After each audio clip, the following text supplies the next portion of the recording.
Hi, my name is Samantha Cole. I'm 35 years old, and until recently, I owned a beautiful $3.4 million beach house on the Gulf Coast. People used to call it a dream home. Wide glass windows, sun-bleached wood floors, a private dock with a view that melted stress right off your bones. I bought it after a decade of hard work and silence, because that's what I was raised to do. Be the good daughter. Be the reliable sister. Let them talk over me. Let them forget me, just as long as I stayed useful. I guess I didn't realize how deep that pattern ran until I came home one Sunday and found 63 strangers drinking in my living room. You think I'm exaggerating? I counted 63 people. Loud, drunk, sloppy, stumbling strangers. My own house, trashed. A man I'd never met was shirtless in my guest bathtub pouring champagne on his chest. Two women I didn't recognize were arguing over which bedroom had the better mirror for selfies. And standing at the center of it all, wearing a birthday queen sash and a smug little grin, was my sister, Vanessa. And next to her, grinning like this was a job well done, was my father. I stood at the top of the steps with my suitcase still in hand, still wearing my airport sneakers, and watched them pretend I didn't exist. No one looked up. No one gasped or said, "Oh my God, Samantha's home early," because none of them even expected me to be there. I was never supposed to be part of it. It was a surprise party, they told me later, for Vanessa's promotion at her startup. I wasn't invited. I wasn't consulted. I wasn't even warned, but they used my house, the one I'd paid for, maintained, decorated. The one I'd retreated to for peace, for silence, because peace was the only thing I knew how to keep. Vanessa had never liked that I owned something she didn't. She'd say things like, "You don't even host anything, Sam. What's the point of having a beach house if you don't show it off?" And my dad would laugh, always on her side, always brushing off my discomfort like it was just another of my uptight moods. But this wasn't just an oversight. It wasn't even just a party. This was the moment I realized they didn't see me as a person with boundaries. I was a utility, a storage closet, a bank account with a smile. I didn't yell. I didn't cry. I didn't even walk into the room. I backed down the stairs, called a friend who owed me a favor, and booked a hotel 2 towns over. I checked into a quiet little inn with a view of the pier and ordered wine to my room. I didn't even unpack. I opened my laptop, pulled up my realtor's contact, and typed just 6 words: "Let's list the house." Immediately. Cash only. The listing went live the next morning. By noon, I had 3 offers. By that weekend, the papers were signed. No one knew, not my sister, not my dad, not the 63 strangers still posting beach selfies they took in my bedroom mirror. I let them all party like nothing was wrong, because nothing was anymore. Not for me. 2 weeks later, the sale was finalized. The new owners changed the locks. That same night, I got a call from Vanessa, frantic, screaming, asking why the alarm code wasn't working and why there were random people moving furniture into her party house. I didn't answer. She left 11 voicemails. My father left 14. The last one was just silence, and the sound of his breathing. You want to know what I did? I played them all on speaker while I painted my nails, one by one. Then I turned off my phone, opened the balcony doors, and watched the tide come in. I don't know where they're living now. Someone said my dad was spotted sleeping in his car outside Vanessa's old apartment complex. I didn't ask. I didn't need to. Because for the first time in my life, they were the ones begging for space. And I was the one who finally had it. I used to think silence made me safe, that if I just kept my head down, worked hard, never asked for too much, never pushed back, then I wouldn't be a target. That's what growing up in our house taught me. My mom died when I was 9. I barely remember her voice, but I remember her absence. The way the house changed, the way my dad hardened, the way my sister sharpened. Vanessa was always louder, prettier, more demanding. People adored her, teachers, neighbors, boys. And my dad, he never hid the fact that she was his favorite. He'd say it like a joke. Vanessa's the star, but Samantha's the engine, like that was a compliment. Like being useful was enough. I played the role, got good grades, took early college classes, got a job straight out of school, and worked my way up without any connections. Vanessa floated from interest to interest, art school, fashion school, one failed brand after another, and every time she flopped, Dad bailed her out. I never asked for a dime. When I bought the beach house, he actually said, "Wow, I didn't know you were doing that well," like it was some kind of accident. Vanessa laughed and called it cute. That word, cute, followed me for years. My job, cute. My little house, cute. My clothes, my boyfriend, my opinions, always just cute. dismissed, safe, contained. So when I sold the house, it wasn't just about the party. It was the first time I did something they didn't see coming, the first time I didn't ask for permission. I told the realtor not to disclose anything to family if they called. She handled everything. I signed digitally. The buyers paid in full. The money hit my account on a Tuesday, and I remember just staring at the number, not because it was big, but because it was mine, uncontested. No one could touch it. That night, I bought myself a bottle of real champagne, not the kind Vanessa liked to pop for show. The kind you sip slowly, alone, on a balcony with the door locked. And for the first time in my adult life, I didn't feel like I had to explain myself to anyone. Of course, the fallout came fast. Vanessa drove up to the house a few days later with some guy she was dating. He thought it was her place. She called me 6 times in a row, then switched to texts, then voice notes, then emails, all rage, no remorse. You're being dramatic. This is petty. You can't do this to Dad. But not once did she say she was sorry. My father's messages were worse, disappointed, confused, but never reflective. He still didn't get it. All you had to do was say something. As if I hadn't spent decades saying everything except what I needed. As if it wasn't his job to notice, I ignored them for 3 weeks, then, just to test the waters, I sent one line in a group message. The house is sold. I won't be discussing it. That was it. No follow-up. No invitation for debate. And for once, they didn't know what to do. I think they expected me to fold, to explain, to soften. But the funny thing is, once you stop playing your role in the family script, the whole story starts to unravel. Vanessa tried to rally our cousins. A few of them messaged me with fake concern, "Are you okay? Is everything all right with Dad?" But when I didn't engage, they disappeared too. I wasn't their emotional trash bin anymore. I wasn't the reliable backdrop to Vanessa's chaos. I was something else, something they couldn't use. And that made me dangerous. About a month after the sale, I got an email from the new owners, polite, kind even. They thanked me for how smooth the transaction had gone, said they loved the place, and added a short note, just a heads up. Someone's been trying to access the property at night. We've had to change the gate code twice. I knew exactly who it was. I didn't reply. What could I say? That's just my family. They think property boundaries don't apply if they shared a Christmas dinner there once. I closed the laptop and let them handle it. Meanwhile, Vanessa had started her campaign online. I never saw the posts firsthand. A friend sent me screenshots, Instagram stories with moody black and white filters, captions like "betrayed by your own blood, heartbreak, and imagine thinking money fixes loneliness." She didn't mention me by name, of course, but anyone with 2 brain cells could connect the dots. Her followers, mostly the same shallow circle from college and whatever influencer light world she drifted through, flooded the comments with sympathy. You deserve better. Cut the toxic people out. Family doesn't mean you let them walk all over you. It would have been funny if it weren't so pathetic, watching her try to turn my boundary into her victim story. But again, I didn't respond, not online, not offline. Silence, I realized, was louder than anything I could have said. My father tried a different approach. A guilt campaign. I got letters in the mail, actual handwritten letters like we were living in 1962, long-winded essays about how family is everything and this house was the last piece of your mother we had, as if he'd ever treated it like anything more than a trophy he didn't pay for. I read the first one all the way through. The second, I skimmed. The third went straight to the shredder. I kept the envelope, though, not out of sentimentality, but because it reminded me just how far he'd go to manipulate without ever admitting fault. A few weeks later, I finally saw them in person. Not because I wanted to, but because I made a mistake. I showed up to a cousin's baby shower, thinking they'd skip it out of spite. They didn't. The second I walked in, I felt the tension wrap around me like a wet blanket. Vanessa was holding court in the kitchen, laughing too loud, glass of rosé in hand. My dad sat stiffly in the corner, staring into a cup of black coffee like it owed him answers. People glanced at me, whispered. I smiled, sat down, ate cake, pretended it was just another awkward family event. But I could feel them watching me, waiting.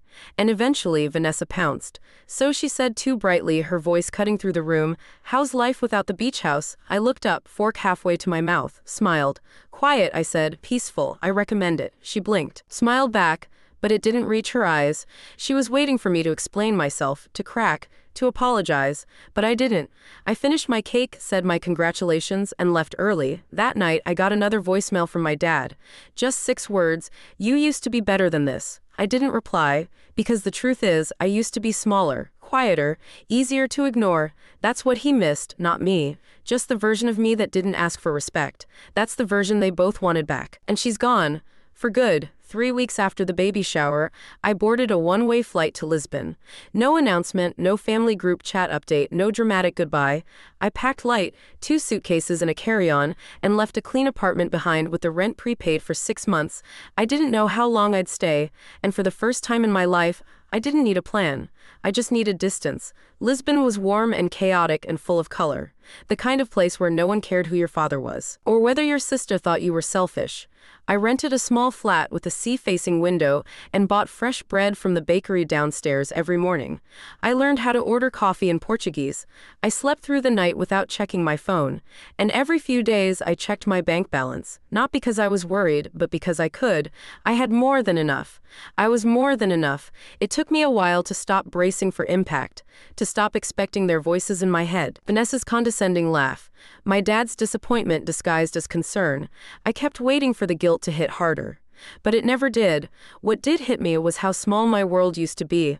My life had revolved around not upsetting them, around maintaining peace they never gave me, around waiting for them to see me, not as support staff, not as backup, but as a person. And now that I was gone, now that the house was sold and I was no longer available to bail them out or play along, they had no idea what to do with me. The silence became a kind of power. A new language. I stayed in Lisbon for 2 months, long enough to find a rhythm.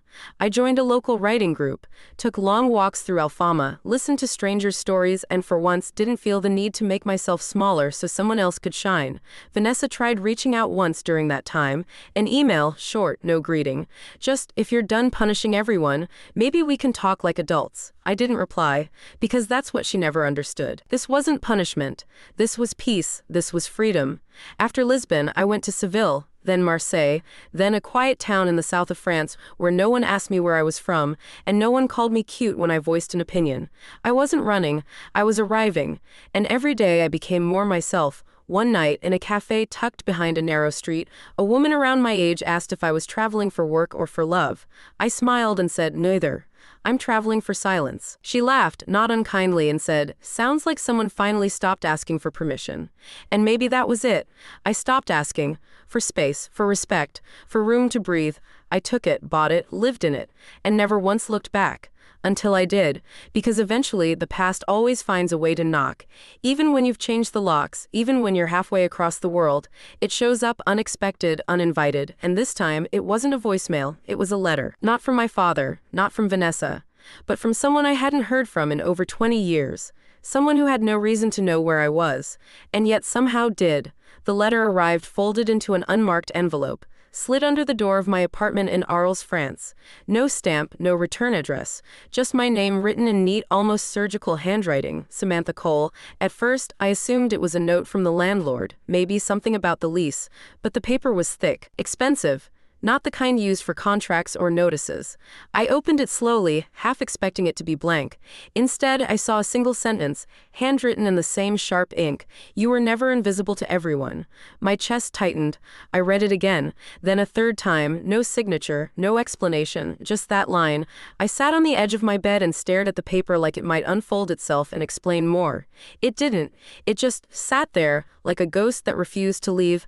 I hadn't heard that phrasing, invisible to everyone, since high school. It was something I said once in the back row of English class during a reading of The Glass Menagerie. We were supposed to describe how the characters felt. I raised my hand and said, it's like she's there, but nobody sees her. Invisible to everyone except the glass. Only one person noticed I'd said it out loud. Julian. He sat next to me for most of junior year. Quiet, thoughtful.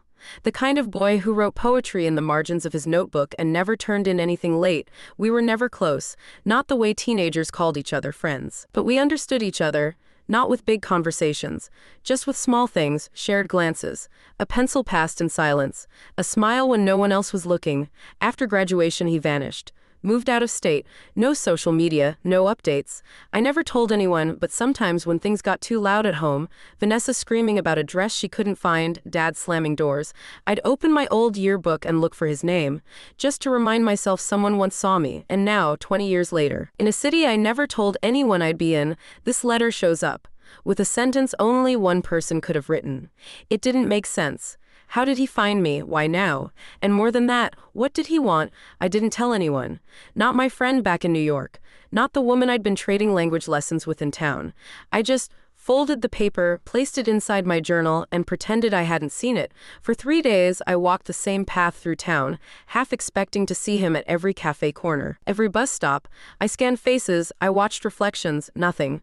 On the 4th day, I received another letter, same handwriting, same blank envelope. This one was longer, 4 lines this time. I saw your name in the sale listing. I wasn't looking for you, but there you were, like always, quiet but unforgettable. If you're willing, I'd like to see you. Just once it was signed. Julian North. My breath caught. I hadn't seen that name in 2 decades, but there it was, like a dropped thread from an old life I thought I'd burned. I didn't know what I felt. Curiosity, panic, hope. I reread the note until the paper got soft in my hands, and then without thinking I wrote back. Not much. Just an address and a time. Saturday noon, Café Lumière, no promises, no emotion, just an opening. I left the envelope outside my door that night the way his had appeared. I didn't know who would pick it up. I didn't sleep. Saturday came, and with it, a sky the color of cold milk.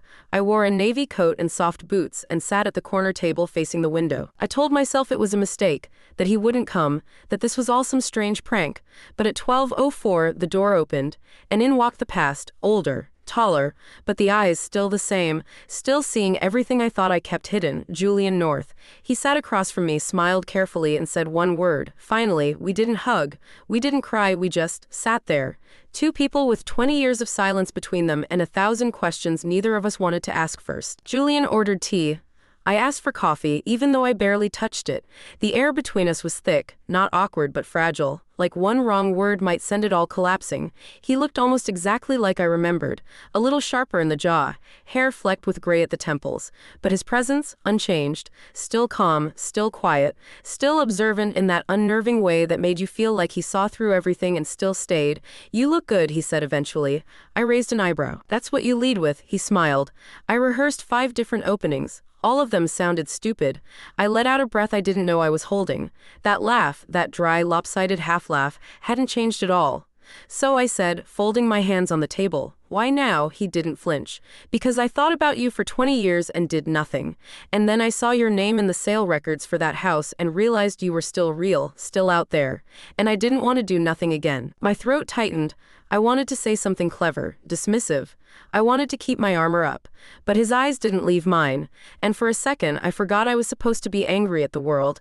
"I didn't think anyone remembered me back then," I said. "You didn't talk much," he replied, "but when you did, it felt like you meant every word." We sat in silence for a while. People came and went. Cups clinked. A couple laughed too loudly behind us, but inside that corner everything else faded. "You didn't come all the way to France for a coffee," I said eventually. Julian leaned back. His expression shifted, serious now, not in a dramatic way, but like something heavy had been following him too. "I left New York last year," he said.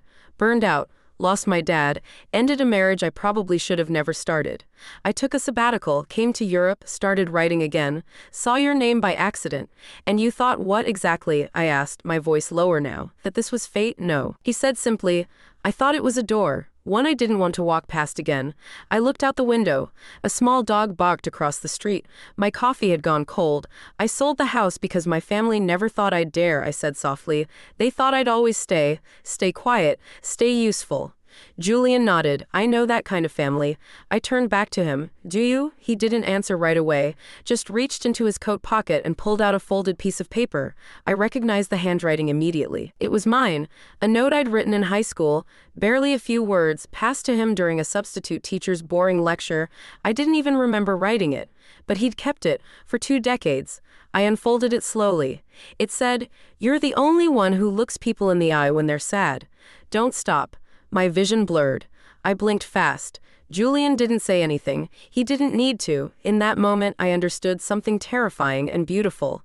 Not everyone forgets you when you go quiet. Some people listen better in the silence. And some people wait, not to rescue you, not to fix you, but to meet you where you are. We didn't make plans that day. We didn't make promises. We finished our drinks, walked through the cobbled streets in the kind of silence that wasn't empty, but full. When he hugged me goodbye, it was brief, warm, and terrifying, because for the first time in a very long time, someone saw me again. Not Samantha the helper, not Samantha the pushover, just me. And maybe, just maybe, I was ready to be seen. After Julian left Arles, something shifted. Not dramatically, no fireworks, no sudden revelations, but internally something uncurled, like a fist I didn't know I'd been clenching for years had finally let go. For days, I walked around the town in a haze of clarity. Everything felt sharper, the air, the colors, the sound of my own thoughts.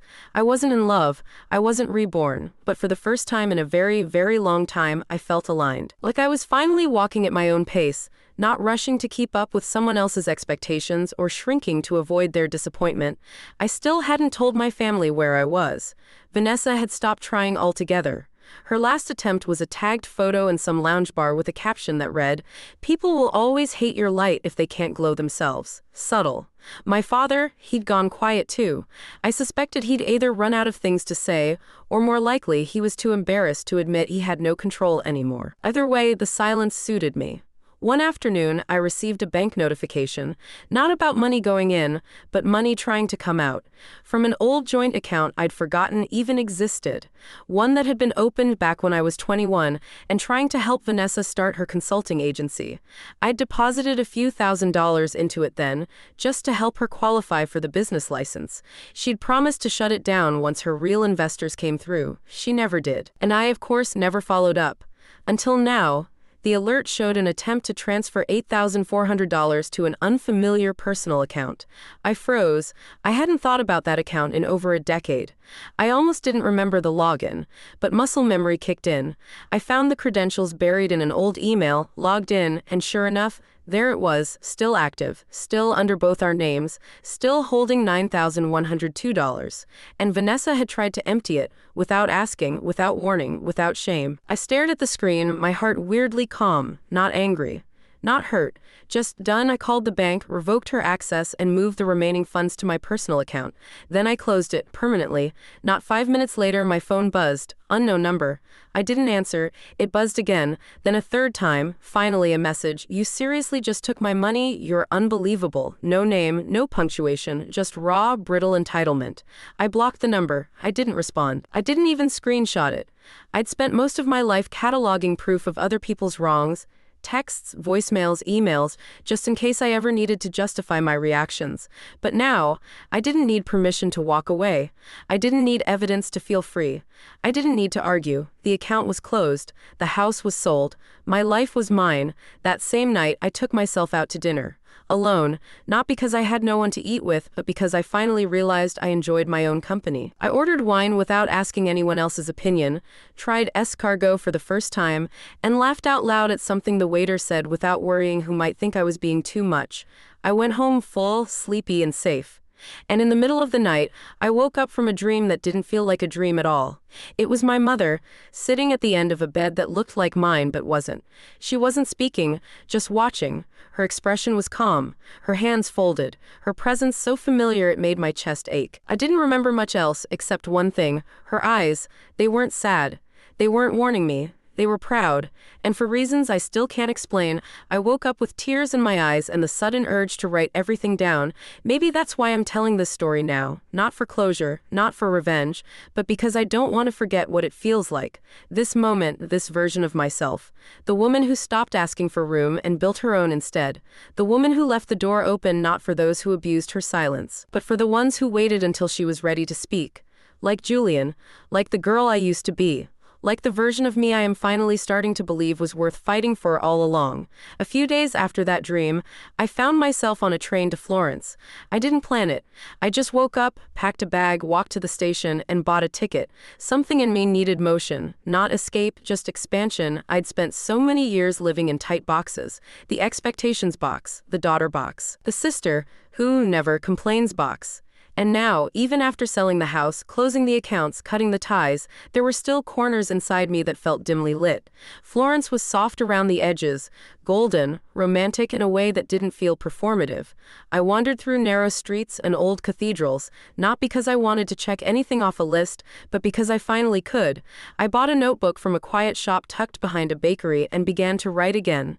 Not for anyone else. Just for me, no structure, no audience, just thoughts, scattered, honest, full. And over time, my hand started to move faster. Words found me easier. I didn't realize it at first, but I was telling myself the real story. The story behind the sale, behind the party, behind the silence. I wasn't just angry that they threw a celebration without me. I wasn't just hurt that they didn't tell me. I was grieving something deeper. The realization that I had never truly been included. Not really. Not as myself. I had been tolerated, useful when needed, tidy, predictable, safe, but not chosen, not seen. Vanessa's party wasn't the beginning. It was the final crack in a foundation that had always been hollow. And when I sold that house, I wasn't being impulsive. I was reclaiming years I didn't even know I had lost. And once I saw it that way, the grief stopped burning. It started breathing. I wrote for hours every morning. I wrote about the way Dad used to go silent for days when I disappointed him, but exploded in applause every time Vanessa wore something expensive. I wrote about the time I got into a competitive college program, and he told me to not gloat because my sister was still figuring things out. I wrote about the year I paid both of their phone bills without saying a word, because I knew they wouldn't survive a month without Wi-Fi.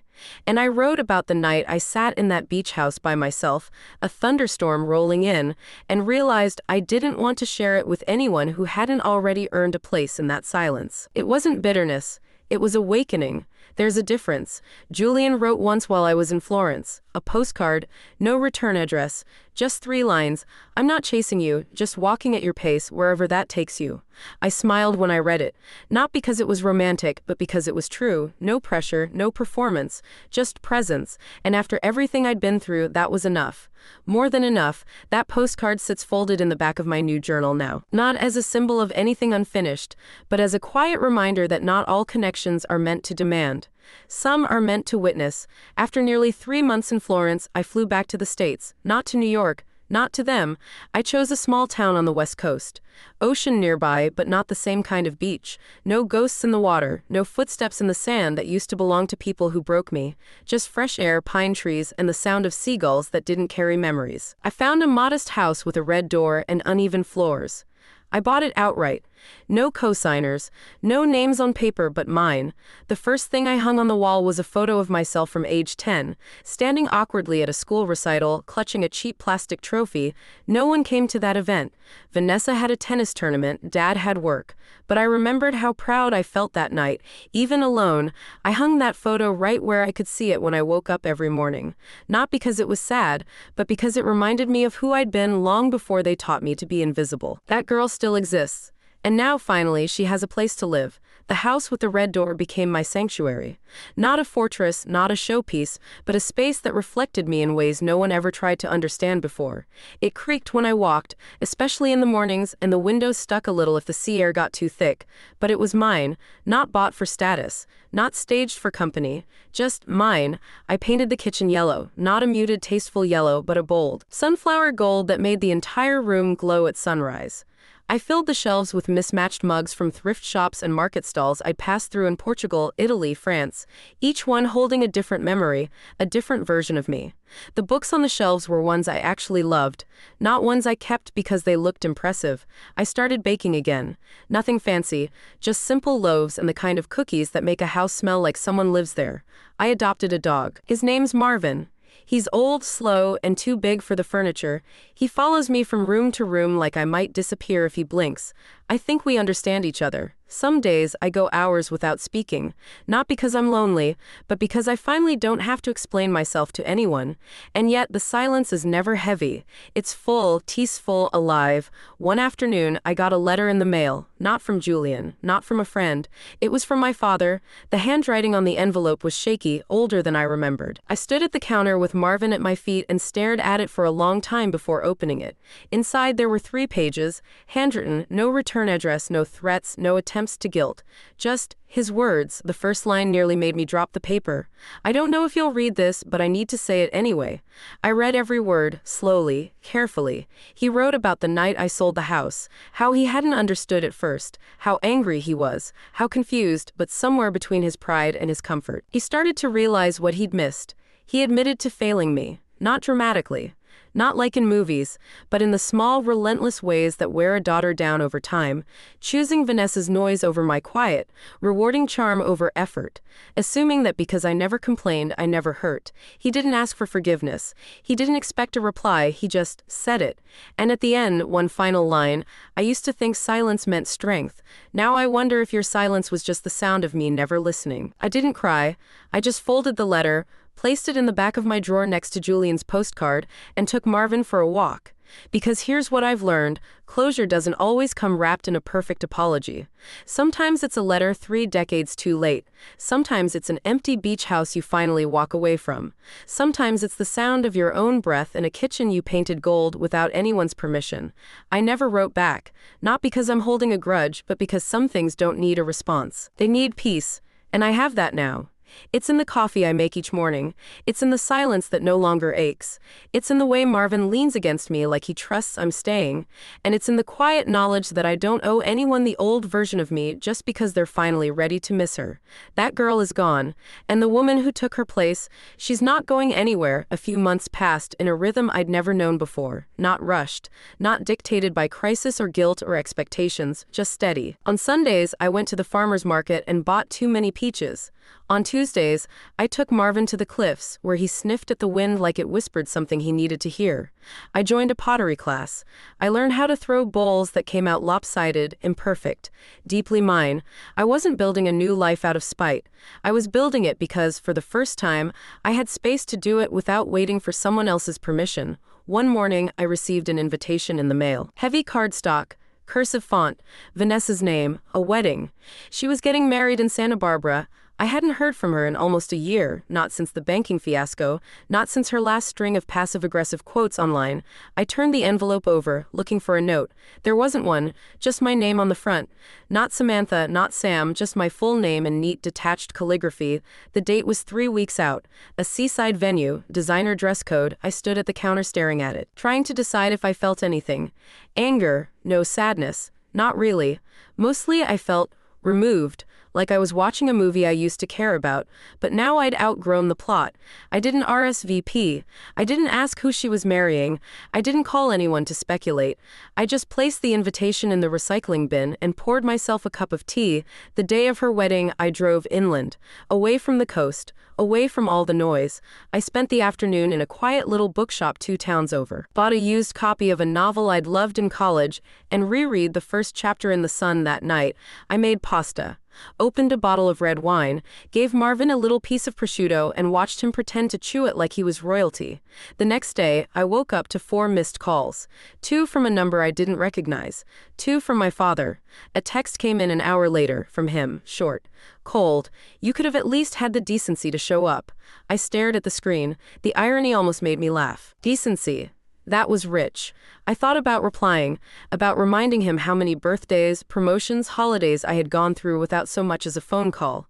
How many times I'd sat quietly while Vanessa was celebrated, protected, forgiven. But what was the point? I didn't need him to understand anymore. I didn't need her to understand either. I had stopped living for their approval the day I walked away from that beach house, and nothing they said now could drag me back into that storm. Instead of replying, I turned my phone off. I went outside, barefoot, and stood on the dewy grass in my backyard. The sky was still pink with morning light. Marvin followed me out and leaned into my leg with a sigh. I whispered into the breeze, more to myself than to anyone else, I was never invited to the party. I just stopped pretending I wanted to be there. And in that moment, I felt something I didn't expect.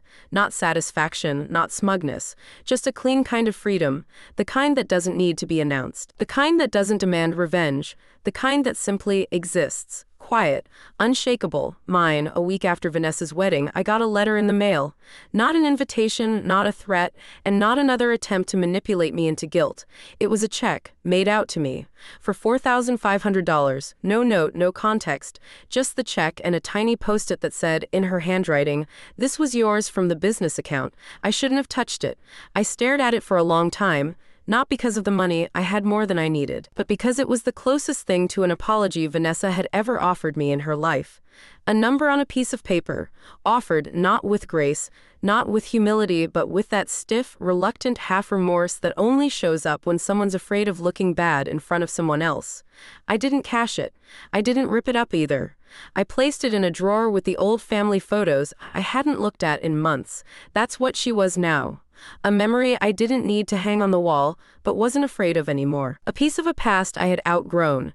Around that same time, I started receiving emails from people I hadn't spoken to in years. An old friend from college who'd seen me mentioned in a wedding tag, a former coworker asking if I was still consulting, even an aunt, one who'd always leaned a little too hard into the family drama, reaching out to say, "You've been quiet lately. Everything okay?" I didn't respond to any of them. Because something had become clear, people only reach for you when they think there's a story worth listening to. They don't ask how you are when you're quiet. They ask when they think you've done something they can turn into gossip. I wasn't going to be that story anymore. I was no longer the reliable one they could dissect, or the mystery they could speculate about. I was done letting people hold pieces of me they hadn't earned. One morning, I deleted all my old social media accounts. Facebook, Instagram, even LinkedIn, gone. Not because I was hiding, but because I didn't owe anyone access. My life was no longer public property. Not to my family, not to former colleagues, not even to old friends who hadn't asked how I was doing when I disappeared. If someone wanted to find me, they'd have to do it the old-fashioned way, with time, intention, and patience. A few days later, I received a postcard. No return address, no name, just a photo of a lighthouse on the front and 4 words scribbled on the back, "You still shine, Sam." I didn't need a signature. I knew it was Julian. I smiled and pinned it to the corkboard in my kitchen, right next to a grocery list and a recipe for almond biscotti I'd been meaning to try. Not every connection needs to be daily. Not every relationship needs to be loud. Some people come into your life quietly and leave little notes behind, not because they want something, but because they still believe in you. Even from far away, that kind of belief stays with you. It doesn't shout. It doesn't demand. It just lingers, steady and warm, like a lighthouse that never stops turning, even if you're not watching. And in moments when the rest of the world tries to pull you back into its noise, that quiet light is enough to remind you, you left for a reason. You stayed gone for a reason. And you're never going back. Sprazit ChatGPT. It was early spring when I finally started sleeping through the night without waking up in defense. No jolts. No imaginary phones ringing, no echoes of Vanessa's voice in the back of my mind, mocking, accusing, interrupting. Just breath, just stillness, and birds outside my window that didn't ask questions. I planted a garden. Not because I had a green thumb, I didn't, but because I wanted to see what could grow when no one was hovering over me with criticism disguised as advice. I chose wild things, lavender, mint, heirloom tomatoes and crooked rose. I spent mornings with my hands in the soil and afternoons sipping tea on the back steps with Marvin stretched across my feet. One morning, I found a package on my porch. No label, no postage. Just a small brown box with my name handwritten on the top. I hesitated before opening it, instinctively expecting a trap. But inside was a book, The Glass Menagerie. The same edition we'd studied back in high school, the one I'd underlined. Carried in my bag and eventually lost. Tucked inside was a single sheet of paper with a quote highlighted in orange. I didn't go to the moon, I went much further. For time is the longest distance between two places. No name. But again I knew. Julian didn't ask for attention. He didn't force his way into my new life. He just left reminders, quiet messages that said, "I'm here when you're ready." And that was everything. I hadn't seen him since Arles, and yet he was still part of my story, not a chapter I needed to relive, but a thread that stayed soft and intact, even with time and space pulling at it. I didn't rush to respond. I didn't make a big romantic gesture. I just placed the book on my nightstand and kept reading it every night before bed. A few weeks later, I signed up for a creative retreat near the mountains. A full week of writing in silence, with strangers who didn't know anything about me except that I'd paid my fee on time. It felt good to be anonymous. It felt better to be free. on the third day. We did an exercise called Write the Letter You Never Sent. I stared at the page for almost an hour before my pen moved. And when it did, I wrote not to Vanessa, not to my father, not even to Julian. I wrote to the version of myself I used to be. The one who sat on the edge of that beach house bed, hearing the music thump from downstairs, holding her suitcase like a shield and wondering if she was the problem for feeling left out. My letter to her was simple. You weren't wrong. You weren't selfish. You weren't dramatic. They just made it easier to blame you than to look at themselves. And then I ended it with 7 words I wish someone had said to me back then. You can leave and still be loved. When I read it back to the group, no one spoke for a long time. One woman across the circle had tears running down her cheeks. Another just nodded, like I'd read her own story out loud. That's the thing about pain, you think it's yours alone. You think no one else has sat in that same silence or swallowed that same scream. But they have, we all have, we just name it differently. After the retreat, I went home feeling taller, not louder, not bolder, just rooted, like the ground under me finally belonged to me. And that's when I decided it was time, not to return, not to explain, but to live forward. I started outlining a memoir, not for publishing, not for fame, just to gather all the pieces in one place, so I could finally say, this is what happened. This is how I made it out, because surviving them wasn't the story. The story was what came after. The woman who grew in their absence. The woman they never saw coming. The woman who finally stopped apologizing for taking up space. Me. Summer came slow that year, the kind that creeps in without making an announcement. It didn't arrive with fireworks or beach crowds. It came in soft, longer evenings, warmer wind, peaches so ripe they left juice on my chin before I could get them to a plate. I spent most of July off-grid. No phone, no email, no checking news about people who used to drain me. Just days spent driving up the coast with Marvin in the passenger seat, windows down, music low, and a stack of old CDs I hadn't listened to in years. I stopped at roadside markets, bought jams in glass jars with hand-drawn labels, ate breakfasts alone in quiet diners. Nobody knew me. Nobody needed anything from me. And for the first time in my adult life, I didn't feel guilty for that. Somewhere outside Mendocino, I found a cliffside trail I'd never noticed before. The sky was low, heavy with the kind of fog that clings to your hair and skin like breath. I parked the car, tied Marvin's leash around my wrist, and walked until the trail vanished into a field of tall golden grass. At the end of the path was a bench. Just a single weathered bench with a brass plaque, for anyone who stayed quiet too long.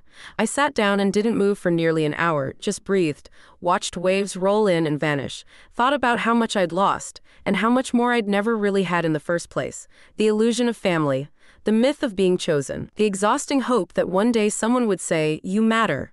I see you.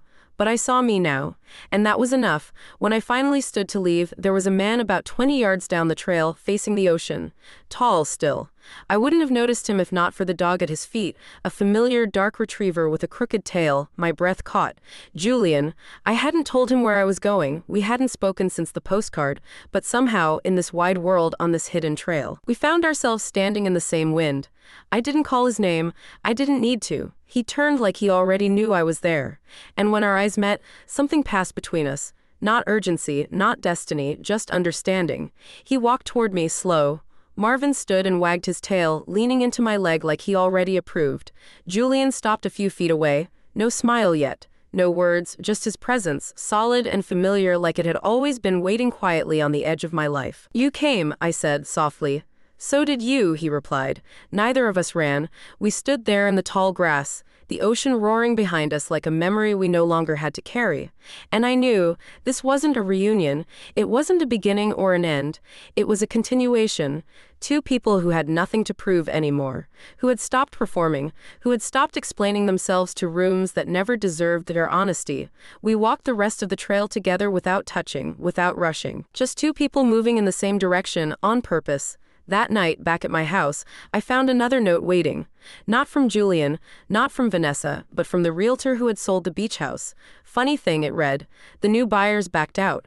Turns out the foundation had major issues. Water damage, cracks all through the base. It's going back on the market, probably at a loss. I read the message 3 times. Then I laughed. Not a cruel laugh, not a triumphant one, just a quiet, full laugh that came from deep in my stomach and filled the kitchen. That house was never meant to last.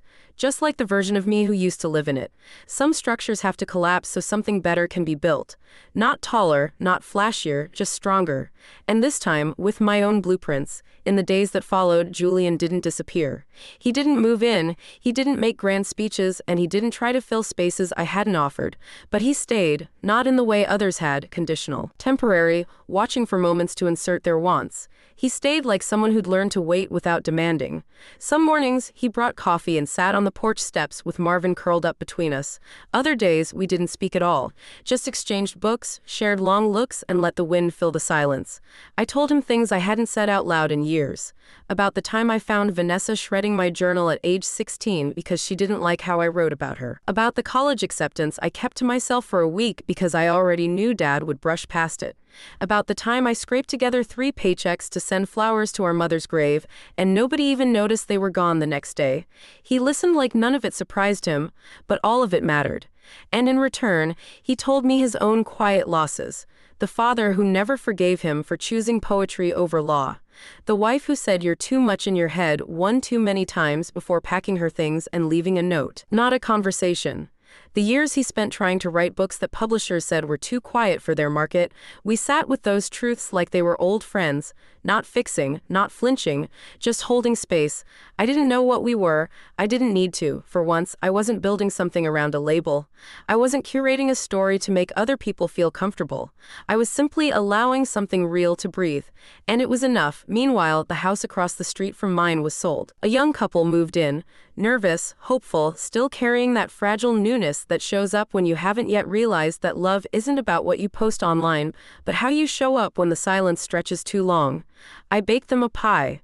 Not because I had to, not to impress, just because I wanted to. The woman, Lena, reminded me a little of myself 10 years ago. Quiet, overly polite, thanking me 6 times in a row like kindness was a currency she wasn't sure she could afford. I told her gently, "It's okay to just receive, you don't owe me anything." She looked like she might cry, and I knew in that moment I was becoming someone I would have needed back then. That's healing, I think. Not always loud, not always poetic, just subtle shifts in who you are, what you offer, and what you finally stop chasing. A few weeks later, I took a walk alone, a long one, no Marvin, no Julian, just me and a trail that led down to a hidden cove I'd never explored. I sat on the rocks, shoes off, toes in the water. I didn't think about the past. I didn't replay old arguments or wonder what Vanessa was posting online. I just breathed, present, clear. Then I reached into my bag, pulled out my notebook, and wrote a single sentence across a fresh page. You don't have to be hurt to deserve peace. And in that moment, I felt it. Not a finish line, not a perfect resolution, but a rooting. A moment where all the versions of me, young, silenced, aching, striving, finally sat down at the same table and stopped fighting. There was room for all of them now. Because I had built it, brick by brick, choice by choice, without apology. Without permission. 3 weeks later, on a quiet Sunday morning, I received an email from a name I hadn't seen in over a decade. My cousin Elise, one of the few family members who'd always floated between loyalty to Vanessa and silence toward me.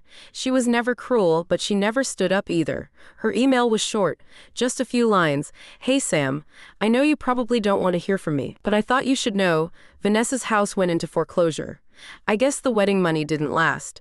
She's back with Dad now. Just figured you'd want to know. I sat there staring at the screen, not with satisfaction, but with something far quieter, something colder. There was no joy in it, no evil grin, just a strange sense of inevitability.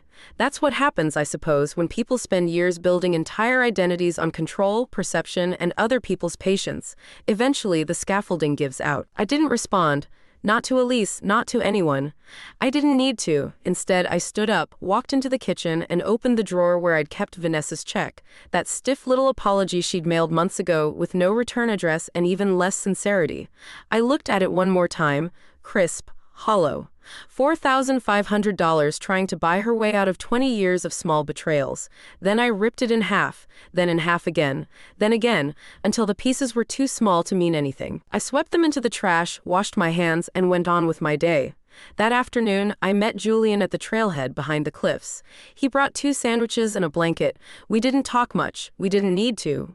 We ate under a sky that was too blue to describe and watched Marvin bark at seagulls like he was protecting the coastline from an invasion.